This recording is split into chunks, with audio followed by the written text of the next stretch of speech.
you speak to me without authorization from Blood Emperor Lotor? Help! Oh.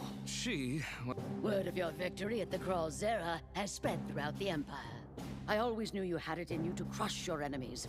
Dayaks raised you from a child to a man, and now I'll witness your ascension to the throne. Did Lotor in the ways of the Galra, the history of our conquests, our customs, battle philosophy, the art of war. What Lotor says is true. If you are to learn the ways of the Galra, you must be prepared for the most challenging trial you could ever undertake. There will be no turning back. Victory or death. Yes. Let's do it! For the mind to learn, the body must be broken. It means the enlightening pain.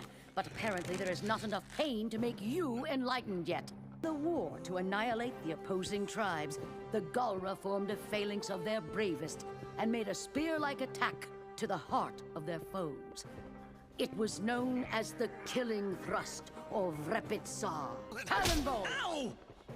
Breaks! There are no breaks! Your training is finished when you have learned all pain has to teach you. If you decide to leave your training early, it is an insult to my teaching.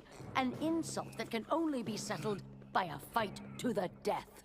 Yes, but that doughy face of yours is very un-Galra. It's just my face! Owie! Showing complacency. Well, looks like I'm gonna have to cut my training short. You dishonor me. A fight to the death.